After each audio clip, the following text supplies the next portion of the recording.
Kidnap case ಪ್ರಕರಣಕ್ಕೆ ಸಂಬಂಧಪಟ್ಟಂತೆ ಇವತ್ತು ರೇವಣ್ಣ ಜಾಮೀನು ಅರ್ಜಿ ವಿಚಾರಣೆ ನಡೆಯಲಿದೆ. ಇವತ್ತು ಎಚ್.ಡಿ. ರೇವಣ್ಣ ಪಾಲಿಗೆ ನಿರ್ಣಾಯಕವಾದಂತಹ ದಿನ.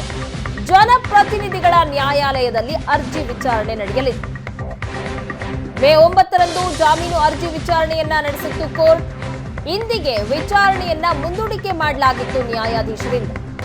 ಈಗಾಗಲೇ ರೇವಣ್ಣ ಪರ ವಕೀಲರ ವಾದ ಮುಕ್ತಾಯ ಆಗಿದೆ. ಇವತ್ತು ಎಸ್ಐಟಿ ಪರ ಎಸ್ಪಿಪಿ ಜೈನಾ ಕೊಠಾರಿ ವಾದವನ್ನ ಮಂಡನೆ ಮಾಡಲಿದ್ದಾರೆ. ಮಾಜಿ ಸಚಿವ ಎಚ್.ಡಿ. ರೇವಣ್ಣಗೆ ಹಾಗಾದ್ರೆ ಜೈಲ ಅಥವಾ ಬೇಲ್ ಸಿಗುತ್ತಾ? ಇವತ್ತು ನಿರ್ಣಾಯಕವಾದಂತಹ ದಿನ ಎಚ್.ಡಿ. ರೇವಣ್ಣಗೆ.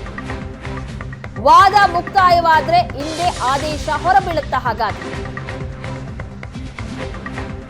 ಈಗಾಗಲೇ ರೇವಣ್ಣ ಪರ ವಕೀಲರು ವಾದವನ್ನ ಮಾಡಿದ್ದಾರೆ. ಅವರ ವಾದ ಮುಕ್ತಾಯ ಆಗಿದೆ. ಇವತ್ತು ಎಸ್ಐಟಿ ಪರ ಎಸ್ಪಿಪಿ ಜೈನಾ ಕೊಠಾರಿ ವಾದವನ್ನ ಮಂಡನೆ ಮಾಡಲಿದ್ದಾರೆ.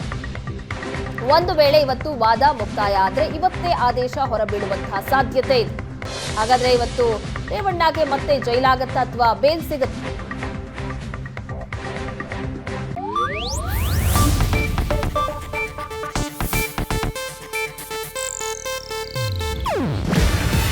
ಇದು ಏಷ್ಯಾನೆಟ್ ನ್ಯೂಸ್ ನೆಟ್ವರ್ಕ್ ಪ್ರಸ್ತುತಿ.